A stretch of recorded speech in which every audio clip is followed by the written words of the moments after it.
Hello, everyone, and good evening. Welcome to EduTALK.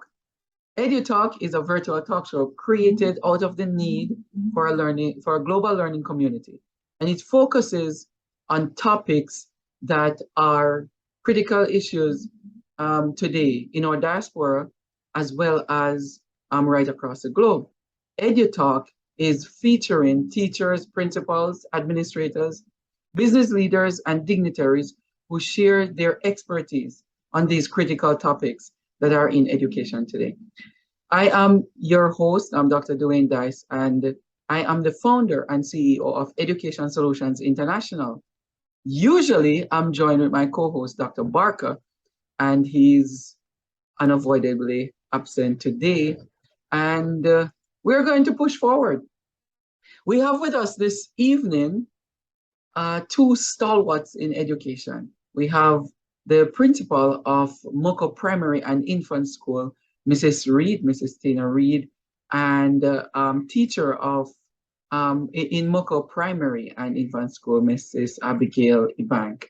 And they're here with us to talk about their school. Mocho is the first time I've ever been to Mocho and Mocho Primary and Infant School, and I have some wonderful stories, experience to share. Miss Reid, just you're gonna start us off this evening with yourself. So tell us a little bit about you. You as not just the principal of Mocha Primary and Infant School, but as a person. And then we'll ask Miss Iban to do the same as well. So if you want to start us off with this evening. Good evening, Dr. Dice. Thank you so much for having me, and good evening also to your listeners, viewers. Tina Reid is an individual who is passionate about education. I started out, and I believe this passion was brought about because I grew up understanding and seeing my father as a teacher. And so that would have sparked the interest that I had in teaching. Uh, from very early, I started out at the Mocha Primary and Infant School just as a youth service worker through the Heart Trust NTA. And I was able to leave Mocha Primary and Infant School. I went into the Monique Teachers College, did my training as a teacher of secondary education. And then I came back and I did about 8 months at Central High School. And they requested me at Mocha Primary and Infant School, I guess because of the impact I would have had as a youth service worker. And I have been at this institution since 2007 as a teacher. And then 2012, I was promoted to a senior teacher. And then in 2015, I acted for a year as principal, and tada, here we are. 2022, still going as a principal. I'm a humble girl. Though, the post of principal comes with this responsibility, but I still remain true to my roots. And so I am cognizant of the fact that in order for us to be impactful, we must be true to ourselves. And so I am a parent, I'm a mother of an adult son and three younger ones. I have a pair of twin boys and one girl, yes, and one girl in the mix. And child of God, loves Christ, love teaching, and just passionate about education and taking children forward. That's very good, very good. I don't know how it is to raise twins because I am a twin. I'm an identical twin. My brother is in Boston, so I don't even want to go down that. But the struggles and the fight to make sure that they get the same things or similar, so that they don't cause problems among themselves. Right. That's very good. Very good. And it's good that you stayed within the realm of education and leadership, leading up to educational leadership in in your community. It shows a lot because when I've been there, I've seen the passion and the respect that the teachers, the other teachers have for you and the students. You feel it. You feel it when you go through the gate of school. Miss Right. Ibank, tell us, where are you from Mocha itself? No, I'm from St. Elizabeth. What? Yes, so give us a little bit about Yes. you. And how did So, you end up in Moko? yes, I'm going to tell you how I ended up in Moko. So, my husband is a pastor. So, Mhm. he was transferred to a church in Moko. So, that's how I got to know Moko. Yes, yes. Yes. So, I'm sharing my background as wanting to be a teacher. So I wanted to be a teacher from a very, very tender age. I used to teach the trees and teach the dolls and the teddy bears and all of that. So my love for teaching developed there. And then I started having extra lessons, doing some homework sessions with the little children in my community. And that's where the love developed. And being a Christian also, I taught Sunday school, the smaller children Sunday school. So the love just kept, I just kept on developing the love for teaching. However, my first love was to be a veterinarian. Oh. And then when I checked out how long it took to actually be a vet, I said, no, no, no, I'm going to go to teaching. So my next option was to do teaching. And I haven't regretted the decision that I made to become a teacher because I love teaching. I love children. I just love doing all of that. And so, because my husband is a pastor, that's how I ended up at Mocho Primary. And I haven't regretted the decision accepting the call to teach at Mocho Primary. It's a wonderful school. The teachers are amazing. The principal is awesome.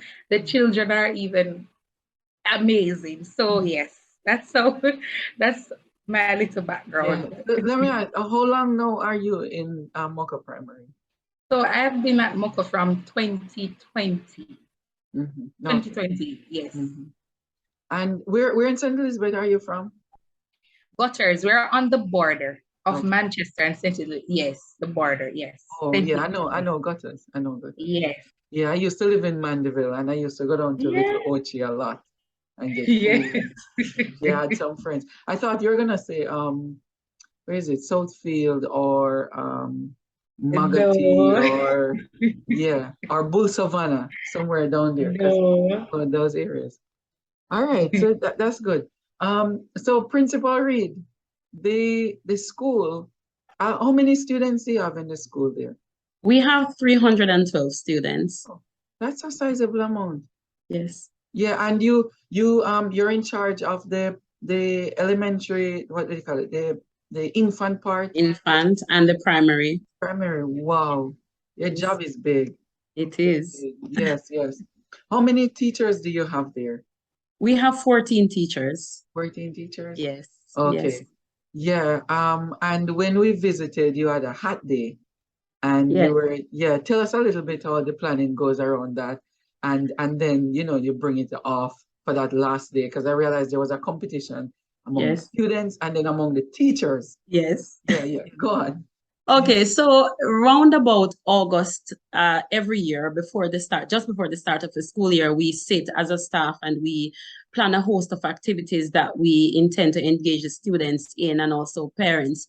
And so we are a staff, we're an all-female staff, firstly, and we are a young staff, youthful in age.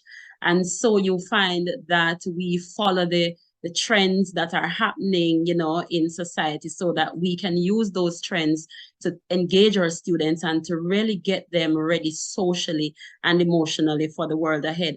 And so whatever trend we see that's happening out there, we try to see how best we can sort of tweak it a little bit, make it child friendly and share it. So there's this slang that is going around, catchy hat a lie. And so we said, why not jump on this trend to, engage the students and make it fun? So we started the planning somewhere earlier this month, October. Yes, so we started the planning, and what we do, we announce it to the children early. And can I add that we have a set of students who are enthused about just about any activity that we bring about. And so when we announced this, they were excited. And so we would have asked them to create their hats and we tell them about the competition, and they're a very competitive bunch of students as well. They love the competitions. And so we told them, create your hats, and the best hat will win a prize. And they don't care how huge or how small the prize is. Once they hear a prize is involved, they are ready. And so as a staff, we sit and, we plan what other activities we would have incorporated in the day. And so on that final day, when you came, you would have seen now the end product. Students would have created their hats and would have come ready to just display and just have fun. And this is just one of the few activities, or the many activities that we do to really just get the students socially and emotionally ready. That's very, very good. I'm glad I came on that day, because it was like the icing on the cake. Yes. Yes, it's very nice. And then the teachers, one of the fun things about it is that it's not just a student competition. I see the teachers get involved too.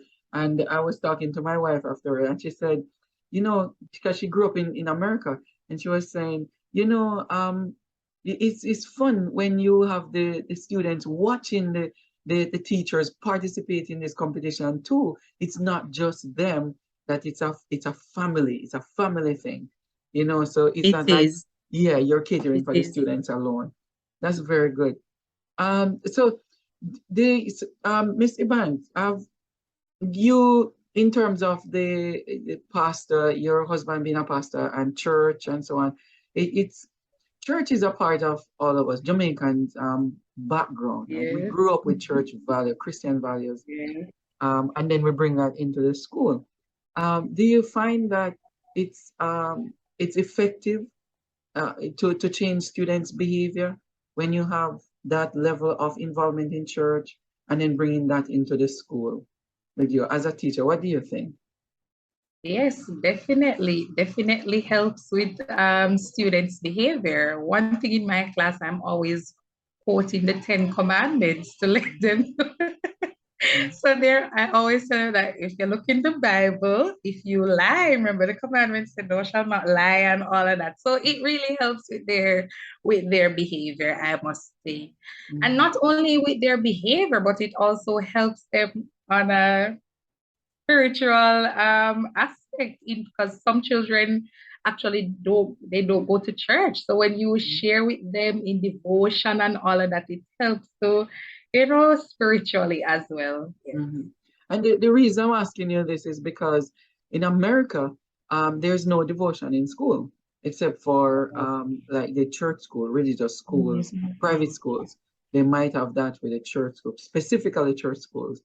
And then you have private schools where they just do and public school, they have the national pledge that they recite in the mornings, and then that's it. There's no get together and pray together, or any motivational anything at all, unless a teacher takes it upon him or herself to do that part of it. So there's nothing, because of the Constitution and the fight between church and state, and getting rid of it, those rights. They call them rights of people. So I'm trying to figure out, with research, if there is a correlation between the behavior of students in the home and then coming to school and having no connection to these values that we grew up with, if they will sustain that level of kind of like acceptable behavior and civic responsibility still, because we're different nowadays. We're very different, and we see the eroding of the values. And I'm personally wondering if it's connected to the lack of values, and which is based on Christian values in the home, and they're not going to church anymore. They're not involved in community development. Is that the problem we're having, as a cause of what is happening? All right. So I'm gonna ask Principal Reid first about technology in the school, and then because Miss Eubank here, she actually is featured on EduTALK, listeners. Featured on EduTALK because of she's the winner of the ESI Innovation Grant that is offered to teachers right across Jamaica. And she's the top one that popped out on top. from that parish. We couldn't find other ones from the parishes because it's regular things that they're doing. It's like you're in the box, still in the box. So that's the whole feature here on EduTalk. So I'm gonna ask Principal Reid to talk to us about technology in the school. Before she talked though, I wish everyone would look up Mocho, Mocho, in Jamaica. Because they used to have the saying that said, if you know, it's from Mocho, it's like behind the back of God. And so to highlight someone who is doing extraordinary work in education on EduTalk, it's remarkable nationally and internationally. It's very remarkable to show that it's not, and we're very happy because it's not somebody from no bashing of people from Kingston or Montego Bay or Hanover or Portmore, no bashing. But when we're from the rural areas and you're featuring technology and teaching in innovation styles, then it's a big deal. It is a big deal. So Principal Reid, how has technology been in the school? How is your influence with technology in Mocho Primary and Infant School? So prior to the pandemic, I'm going to start there. Prior to the COVID-19, we found that we had, the regular, the laptops and multimedia projector. But there was this thrust that I had to really incorporate ICT in a more meaningful way, and also where students could interact and engage with this modality of delivering lessons. And so we have, guided by the ministry's ICT policy, we would have crafted our own policy. And then we started the trainings and, of the staff. And we had this individual, a teacher on staff too, who would engage us in constant professional development sessions to really show us, how ICT, how beneficial ICT could be to student learning.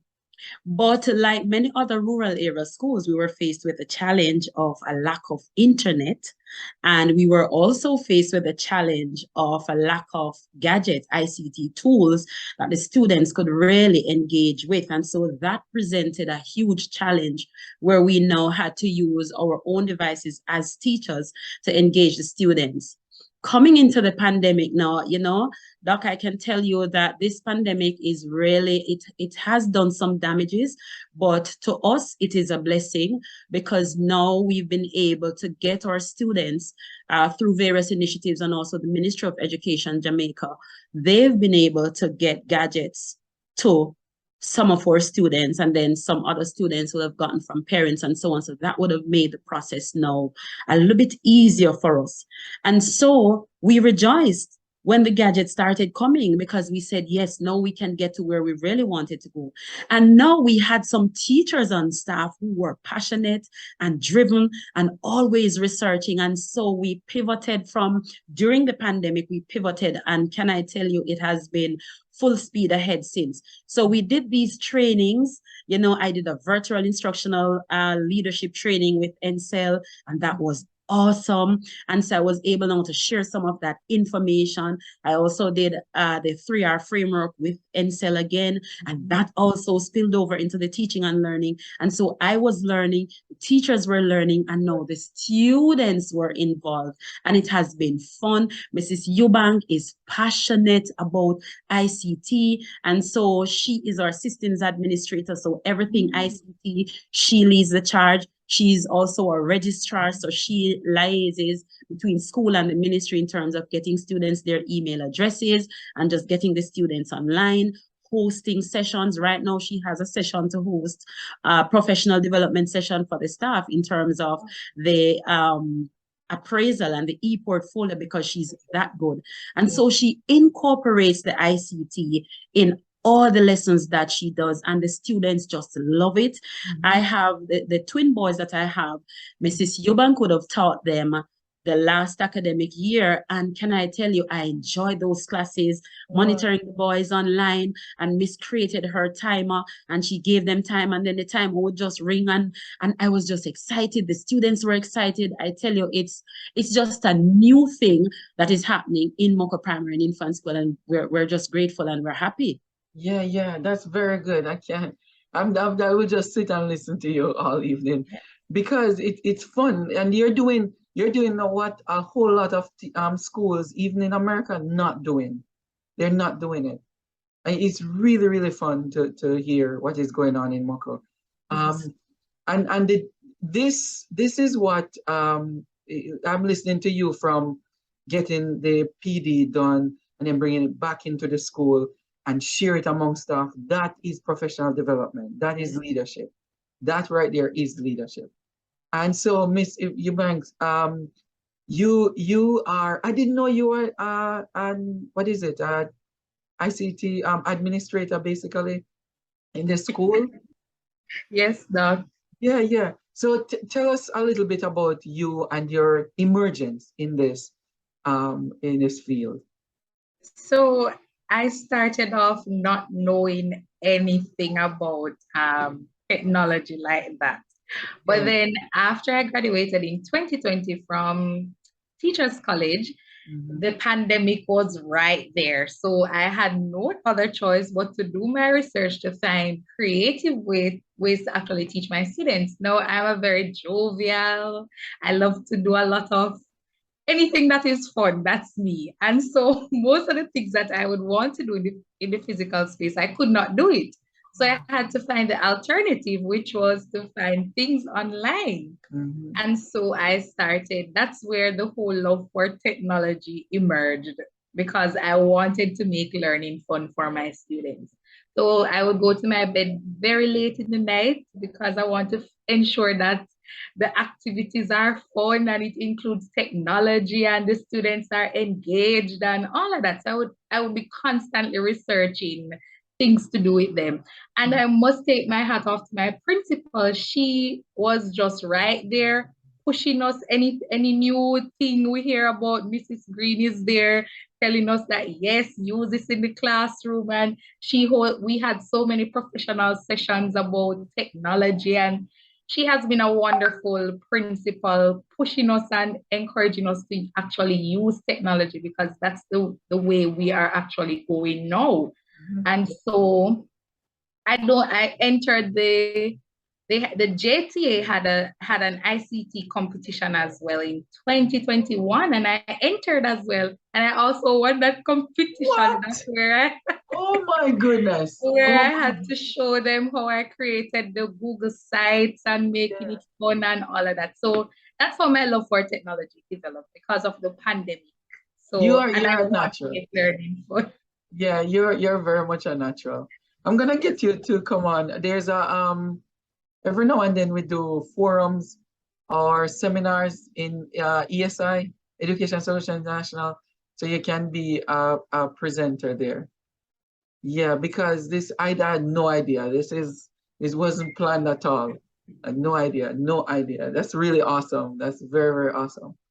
Um, so the innovation grant that you won, um, tell us how you organize. You don't have to give away your secret. You can just give us an overview of what you did and then how it impacts students.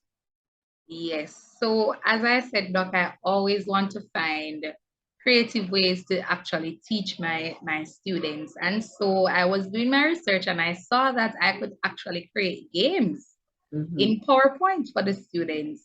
And one thing with my students, they love when you're very fun and engaging and you're up and they love that. They love that type of energy. Mm-hmm. So I said, wow, I could actually create games in PowerPoint, which was very surprising to me because all I thought was that PowerPoint and Google Slides, it was only used for presentations and that's it. Yeah, And yeah. then I started with one. I started doing one and then I said, no, man, I think I can do one for each subject or each lesson that I'm going to teach. So I started to create them on for math, language arts, and the students actually liked it. So what I would do, I would post it in the Google Classroom and they could interact with it on an individual basis. So they could edit it and put in their information and then I would see what they would do at the end. So yes, Wow. Doc. And when I saw the competition, Yes. I was telling my husband that I have to enter this. Again, yeah. He was telling me every ICT competition you see you enter. And then I was saying, yes, man, I have to enter this one again. Yes, yes, And I yes. remember I forgot totally about the competition until I was going through my phone and I saw the picture again. And I said, I told my husband to remind me to create the video and also to write the essay. And Yeah, I yeah. sat down and I did it. And I was like, not thinking about winning or anything, because all in my mind was saying somebody is going to do something better than what I Oh am doing. God. So that was what Yeah. was in my mind. So when Yeah. I got the email, Doc, I was so surprised. I was like, what? I Yeah. couldn't even hold it, Doc. I ran to my principal. Oh I God. showed her the email, even though she get an email too, Doc. Yes, But yes, yes. Yeah, yeah. I was so excited. Yes, Doc. And thank you so much. Thank Yeah, you so no much, problem. Doc, for I am selecting me. thanking you because you made this happen. You really made it happen. And you're gonna open a lot of doors. You don't understand. You're gonna open doors for other people who are thinking that they are less than and they don't know how to do this and I can't manage with this because I don't have a lot of resources. But they have a Yes, laptop and they have some data on it and they can do definitely. it. So trust me, we should be thanking you. You're opening doors. Trust me, you're opening doors. When I told the people in like at the ministry and the GTA in Kingston that we're going to Moco this morning, the the morning when it came down there, I can't even remember now which morning. Um it was It was what's Friday. Friday morning. Okay. Yeah. Yeah, Friday morning. We said we need to reach there Friday morning because this is on our agenda to go down. And they said, okay, yeah, we'll get somebody to guide you down to Moko. And we won't try to stop you because this is important. And we just woke up early in the morning and just started out, and to take but they were very much against when I said Moko, they said, what? Somebody won from Oka? Really? Yeah, somebody did it. Yes. Yeah. So they're gonna know who it is, who won. That's very good. Principal Reid, you so growing up in the community, the students, they the activities that they do among them, it seems like they're not just in the community. Like you bring things from outside, which is exposure. And it shows, it really shows when you walk in and you see students and teachers. Can you give us an overview of some of the things that you do in the school? Not technology related, some of Right. the exposure that you give to your school. So we do a host of activities. We're always doing something. And again, we believe happy teachers bring happy students, happy teachers. And so this is home away from home during the days.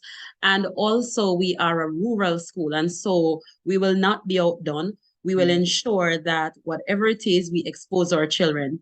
So we have a host of activities. We ensure that every term there is an excursion. We take the children out and they are exposed to a myriad of activities and places. Additionally, every term we plan a host of activities. So we have our clubs, we have an array of clubs. We've also included a journalism club where the students assume the roles of all the journalist positions and they go out there in their classroom, their school environment, and also in the communities.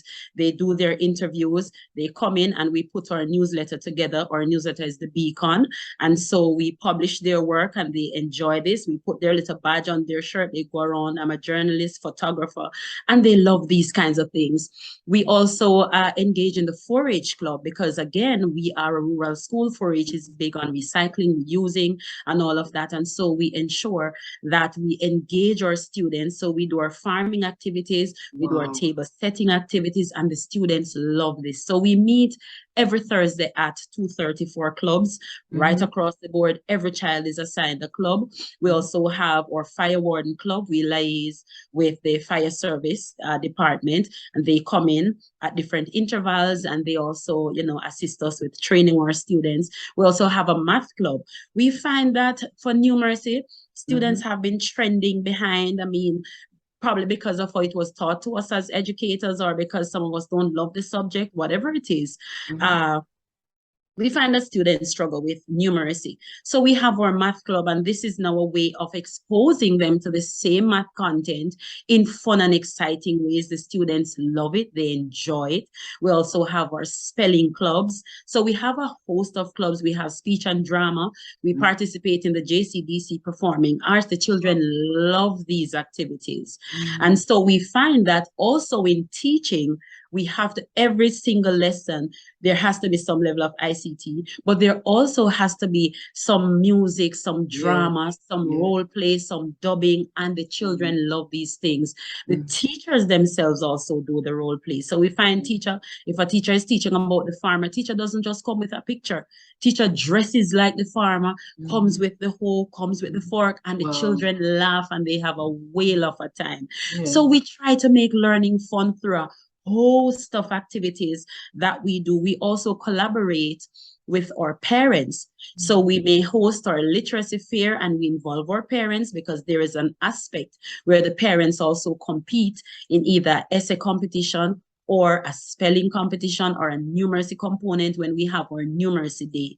So we host an array of, we're always doing something. So when you came Friday morning, that was an activity, that one of the many activities that we're always doing, just to ensure that we strike that balance between developing the students socially and also ensuring that the academics are there as well.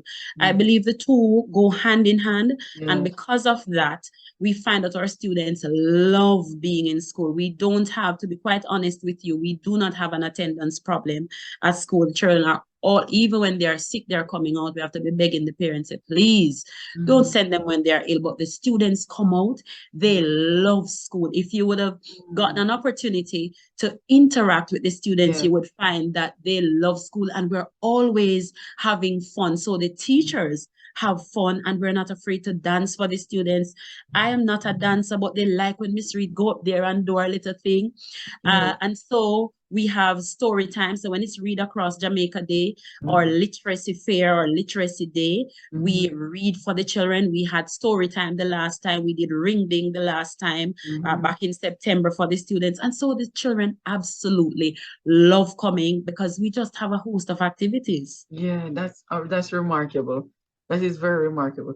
Right, so we're winding down our show this evening, but Principal Reid, we definitely have to get you on. I'm gonna try get another principal to come on with you and talk about these things, so that it can spread right across Jamaica and the Most Caribbean. definitely. Yeah, because they really need to know. We get a lot of doom and gloom stories a lot, and I'm saying that there are good people out there doing wonderful things in community.